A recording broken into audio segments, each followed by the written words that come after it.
¿Qué tal amigos de Valora Radio? Bienvenidos a este programa Soldados de Dios. Soy Jaime Velázquez y les agradezco infinitamente que me estén acompañando el día de hoy.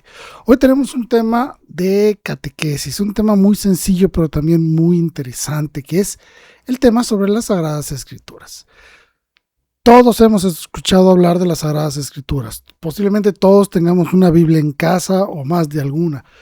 Todos los que vamos a misa vemos y escuchamos la palabra de Dios en misa, sí, pero pocas veces nos ponemos a pensar qué es la Biblia, de dónde sale la Biblia, quién la hizo, etcétera, etcétera. Entonces el programa de hoy es eso. Vamos a hablar sobre las Sagradas Escrituras, pero de una manera muy sencilla, para que tú comprendas perfectamente lo que es la Santa Biblia, las Sagradas Escrituras. Podemos decir que es el tesoro más grande que tiene la iglesia, porque incluso no solo la iglesia, la humanidad misma, ¿sí? Porque es básicamente la palabra de Dios, lo que Dios ha querido comunicarnos por escrito para que nosotros podamos conocer su voluntad y poder llegar al conocimiento pleno de la verdad. Nuestra Sagrada Iglesia, la Iglesia Católica, en un documento muy hermoso llamado Dei Verbum, que se encuentra en el Concilio Vaticano II, habla perfectamente de lo que es las Sagradas Escrituras y también de lo que es la Sagrada Tradición. Bueno, hoy vamos a hablar sobre las Sagradas Escrituras de una manera muy sencilla, muy ágil, muy amena. Posiblemente lo que tú creas de la Biblia es que es un libro bastante grueso y que posiblemente sea difícil de entender porque fue escrito hace muchísimos años y muchas cosas de las que dice ahí a veces no las entendemos o incluso no entendemos por qué dice lo que dice.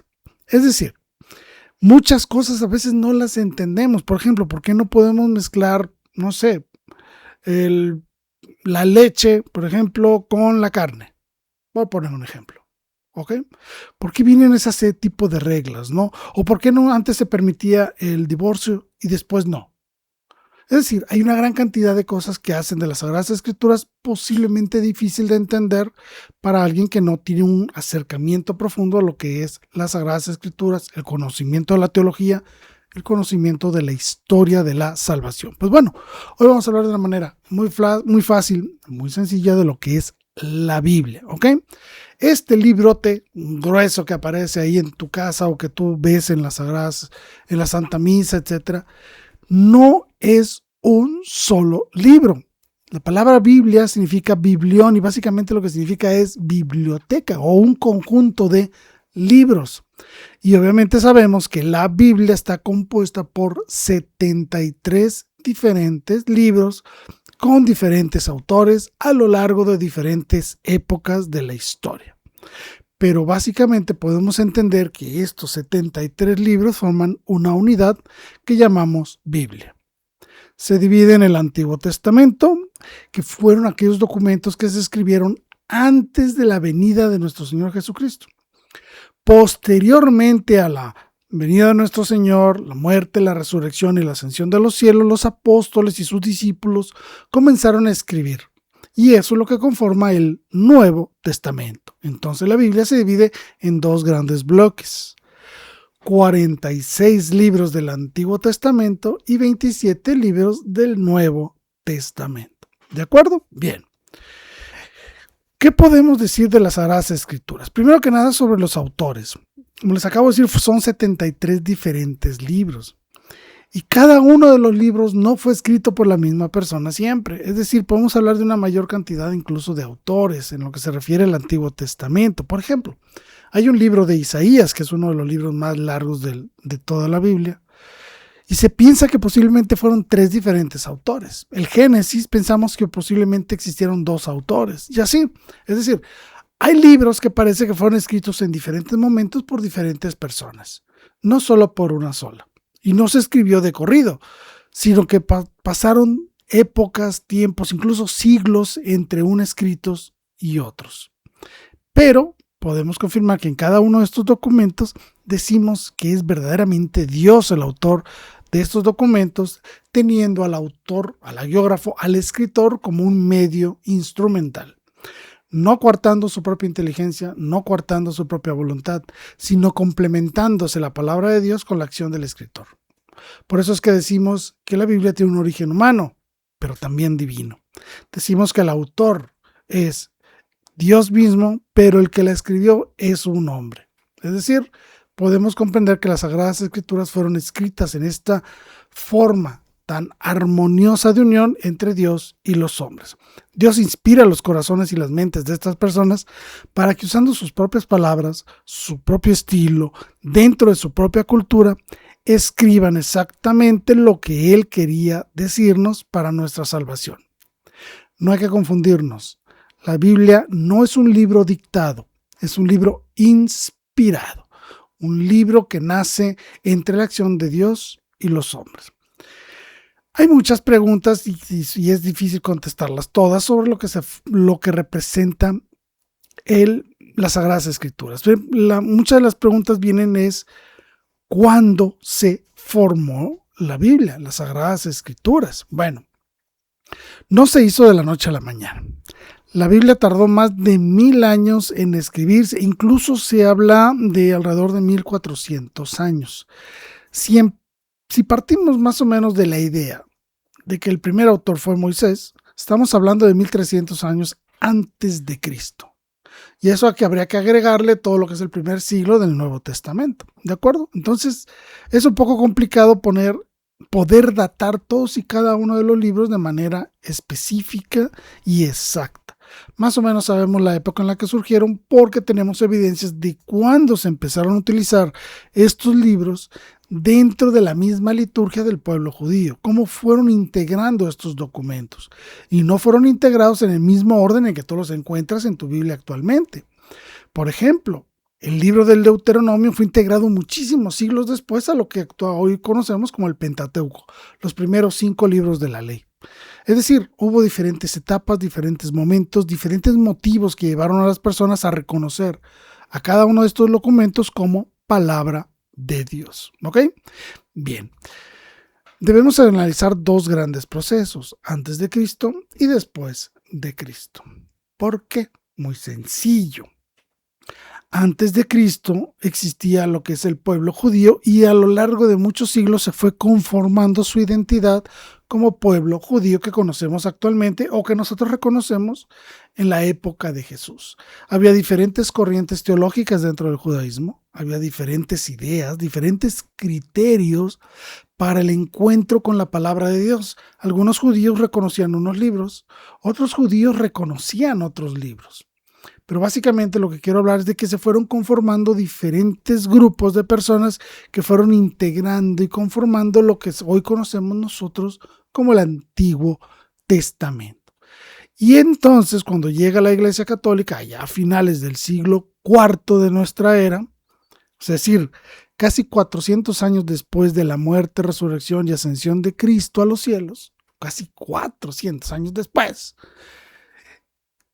la Iglesia decide cuáles son verdaderamente los libros que podemos llamar palabra de Dios. Y aquí viene la gran pregunta.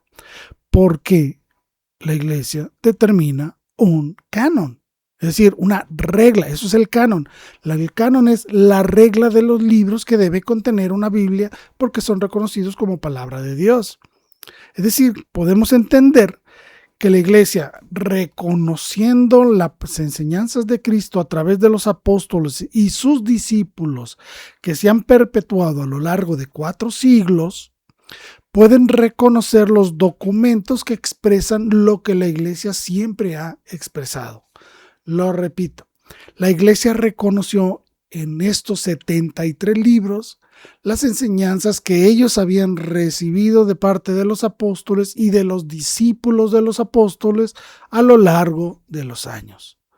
La regla principal para determinar cuáles libros son inspirados por Dios fue simplemente el reconocimiento de aquello que la Iglesia ya profesaba y que los encuentra también en estos documentos.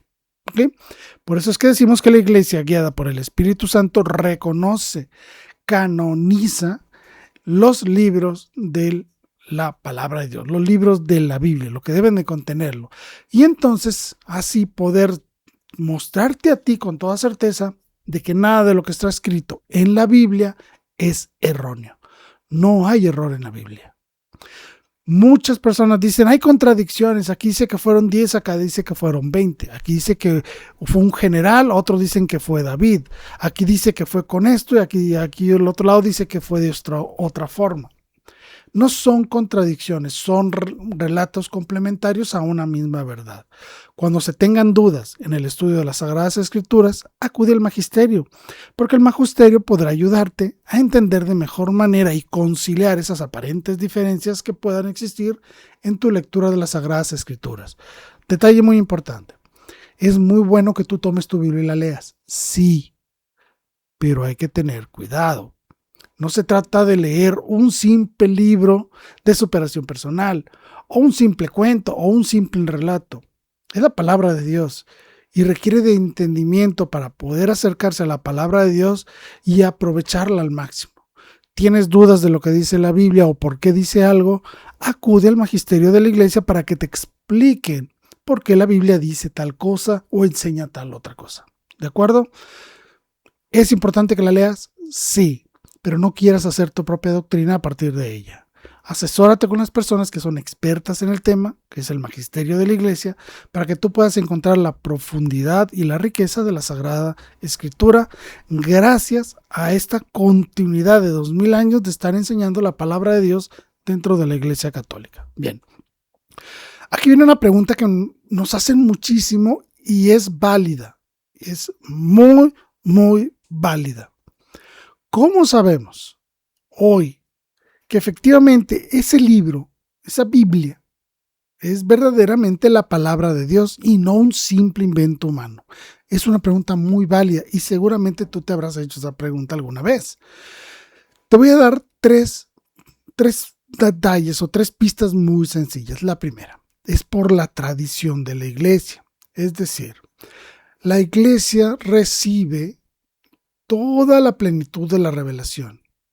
Y es desde esta plenitud de la revelación que muchos apóstoles o discípulos de los apóstoles empezaron a escribir lo que ellos habían escuchado o lo que ellos habían visto, de lo cual ellos fueron testigos. Les pongo un ejemplo. Podemos leer el Evangelio según San Mateo. Mateo fue un testigo de todo lo que él escribió. Él lo escribe en primera mano diciendo, yo vi esto, yo fui testigo de todo esto. Pero tenemos, por ejemplo, el Evangelio de Marcos. Marcos no era un discípulo, no era un apóstol, pero recibió las enseñanzas de Pedro y de Pablo. Por lo tanto, el Evangelio de Marcos son los relatos de Pedro y Pablo. El mismísimo Pablo, él no vio el ministerio público de Jesucristo. Él lo conoció en una visión especial, se acercó a la iglesia y recibió la plenitud de la revelación y él fue a predicarla. Es decir, San Pablo, aunque lo reconocemos como un apóstol, él también fue discípulo de los primeros cristianos, donde aprendió y se nutrió de toda la teología enseñada por Cristo. ¿Se entiende? Pero es ahí donde la iglesia reconoce las enseñanzas dadas por Dios y las reconoce en esos libros. Por eso es que decimos que sin la iglesia no sabríamos qué libros son inspirados, porque es la iglesia la que determina, hey, aquí encuentro en este evangelio de Mateo o en este evangelio según San Juan lo que la iglesia ha profesado durante tanto tiempo. Por eso es que reconocemos como palabra inspirada. Segundo, el concepto de unidad. Es decir, son 73 libros diferentes, escritos por diferentes personas, diferentes estratos sociales, diferentes épocas, etcétera, etcétera, etcétera. Pero tienen una armonía perfecta que apuntan todos a nuestro Señor Jesucristo. Es decir, podemos encontrar en todos y cada uno de estos documentos la profecía mesiánica de nuestro Señor Jesús. Tercero, la capacidad de las Sagradas Escrituras para transformar nuestras vidas. Incluso me atrevo a decirlo que esto no solo aplica a los católicos, sino aplica a todos aquellos que de alguna u otra manera se confiesan cristianos. Me encuentran en las Sagradas Escrituras algo que verdaderamente les transforma, ¿sí? Por eso dice la carta a los Hebreos que esta es una palabra de Dios viva y eficaz.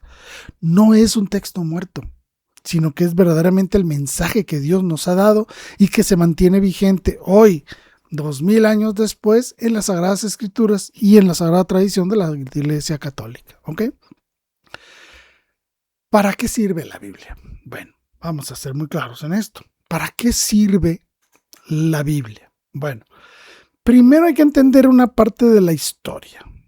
Y para eso hay que remitirnos al gran experto de la Biblia, San Jerónimo de Estridón. ¿Quién es este señor? Se los platico rápido. A finales del siglo IV, más o menos el siglo IV, después de que el catolicismo fue establecido como la iglesia oficial del Imperio Romano por el emperador Teodosio, la iglesia entonces ya tenía libertad, no solo la libertad de profesar su fe, acababa de pasar una persecución unos años antes, unas décadas antes, a mediados del siglo IV hubo algunas restricciones a la fe católica. Pero llega el emperador Teodosio y no solo permite a la religión, sino la convierte en la religión oficial del imperio. Bueno, por lo tanto la iglesia recibe un gran impulso.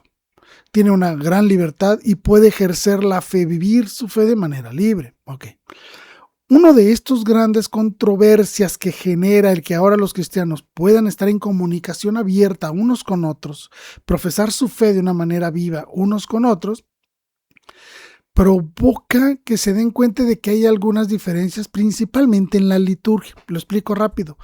A lo mejor en Roma celebraban la Navidad el 25 de diciembre, pero en Constantinopla la celebraban el 6 de enero. Entonces había que coordinarnos. Oye, a ver, tú celebras una fiesta un día y yo la celebro otro día. Tú celebras la Pascua a tales fechas, yo la celebro en estas otras fechas.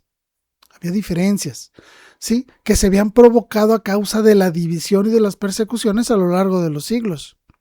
Muchas iglesias, por ejemplo la de Etiopía, crecieron completamente aisladas de las demás. Y no tuvieron el contacto con la teología occidental o inclusive con la teología oriental. Por lo tanto, la liturgia, la forma en que viven la fe era diferente. No hablo de que sea diferente doctrina, no, creíamos lo mismo, pero lo expresábamos y lo vivíamos de manera diferente. Es ahí cuando el Papa San Dámaso I se da cuenta de este detalle, de que tenemos liturgias diferentes, tenemos acciones diferentes dentro de la iglesia. Entonces había que unificar la forma en que la iglesia vive su fe. ¿Por qué? Porque dice la Sagrada Escritura, dice una sola voz, un solo bautismo, una sola fe. Entonces él dice, lo primero que tenemos que hacer es decidir, definir, reconocer si quieres, cuál es la verdadera palabra de Dios. ¿Cuáles son esos libros que nos expresan la voluntad de Dios y que pueden ser leídos dentro de la liturgia de la misa? ¿Por qué digo eso? Porque había muchos documentos que se leían en misa que no eran parte de lo que hoy conocemos como la Biblia. Les pongo un ejemplo.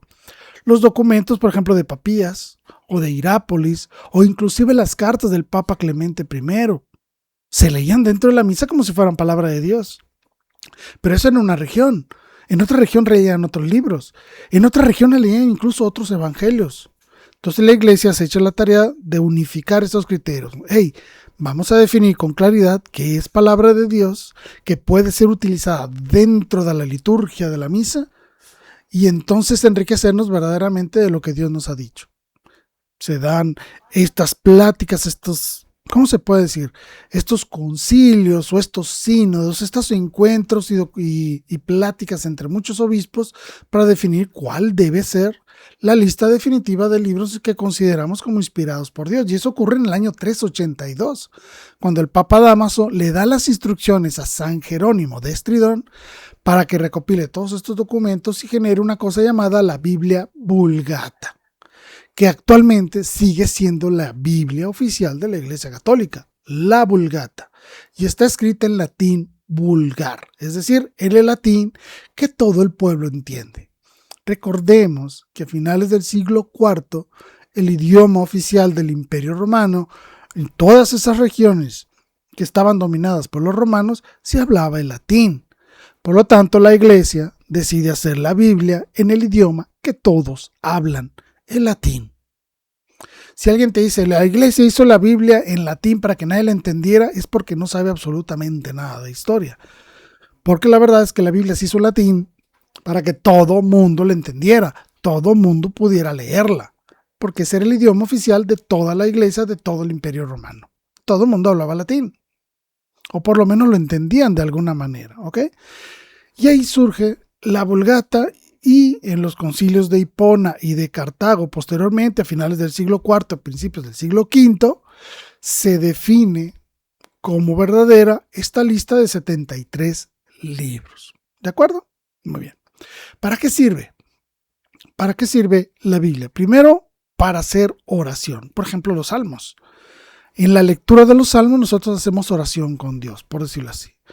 Nos ayuda a decidir, es decir, es un compendio de la teología moral, es decir, de lo que está bien y de lo que está mal, de lo que debes hacer, de lo que no debes hacer.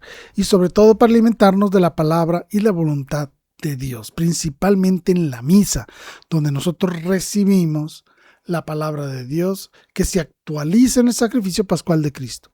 Entonces, resumiendo, ¿para qué sirve la Biblia? Para estar en oración con Dios, para saber cuál es la voluntad de Dios y para saber cómo adorar y reconocer a Dios. Para eso sirve la Biblia. Jaime, pero son muchos libros, son muchos textos. Sí, requiere estudio, preparación, requiere muchas cosas, cierto. Pero lo principal que se requiere es un corazón lleno de amor y apertura a la palabra de Dios cada vez que vas a misa.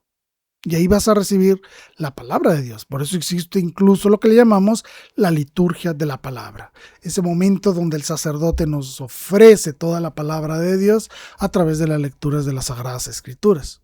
¿De acuerdo? Entonces, corazón humilde y abierto a recibir la palabra de Dios. Entonces, para que siempre lo recuerdes esto, la Biblia, primero que nada, es un documento que se escribió a lo largo de 1300 años. Se ha canonizado y se ha establecido como palabra de Dios gracias a la inspiración que recibe la Iglesia Católica para poder decidir cuáles son verdaderamente los libros que son la palabra de Dios conforme a su propia tradición, conforme a su propia historia. Y obviamente lo más importante, que no es solo un libro para ser leído, es un libro para ser escuchado, para ser vivido, no solo dentro de la liturgia, sino también dentro de nuestra vida personal. Recomendación, no trates de leerla de principio a fin. Te voy a dar una pequeña recomendación. Si tú quieres leer la Biblia, nunca la has leído o la has leído en desorden, no importa. Yo te recomiendo que empieces de esta manera. Empieza por el Nuevo Testamento. Sí, primero por esos 27 libros. Empieza por esos.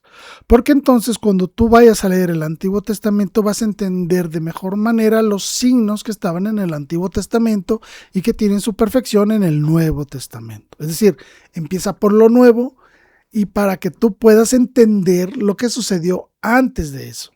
Es la mejor manera de estudiarlo. Empieza por los Evangelios, una página, un capítulo, lo que tú quieras, a tu ritmo, pero sobre todo que te vaya quedando el conocimiento de la palabra de Dios, ¿no? Siempre hacer oración antes de leer la Biblia, simplemente decir, Señor, ¿qué quieres decirme hoy? Y empieza a leer la Biblia de una manera ordenada, obviamente, encuentra un momento y un lugar adecuado para hacerlo, ¿sí? La recomendación como parte de esto es, obviamente, utiliza una Biblia católica. Ten mucho cuidado, hay muchas Biblias que han sido traducidas y escritas de manera desordenada por personas que no tenían la preparación para poder hacerlo. Otras Biblias que han sido alteradas o les han metido mano, modificadas para las conveniencias de cierto tipo de grupos religiosos. Recomendación, usa una Biblia católica. Usa una Biblia que tenga una autorización episcopal, es decir, que ya fue revisada y de que esa Biblia está bien escrita, bien traducida y te puede servir. Ten mucho cuidado, no compres cualquier Biblia. Compra una Biblia que tenga la autorización de algún obispo. En sus primeras páginas, agarra una Biblia, revisa las primeras páginas y debes encontrar la licencia dada por algún obispo para que tú sepas que esa Biblia está bien traducida. Usa una versión católica. Si quieres adentrarte a profundidad, compra una Biblia de estudio católica donde podrás analizar las notas que vienen ahí. Y eso te va a ayudar muchísimo a la mejor comprensión de las Sagradas Escrituras, ¿sí? Entonces, para cerrar, ¿la Biblia es palabra de Dios? Sí. ¿Fue escrita por Dios? No, fue escrita por hombres, pero tiene a Dios como autor. Hay una armonía perfecta entre Dios y los autores, para que estos libros produjeran lo que Dios quiere que digan. Todo lo que está ahí está porque Dios quiere que esté escrito ahí y es de provecho para nosotros y es para vivirse, no solo en la liturgia, también en nuestra vida personal. Te repito mi nombre, soy Jaime Velázquez, me pongo a tus órdenes si tienes alguna duda de la Biblia, mándame un mensajito y estaremos en contacto aquí a través de Valora Radio. Me despido diciendo viva Cristo Rey, viva María Santísima, Virgen de Guadalupe. Hasta la próxima.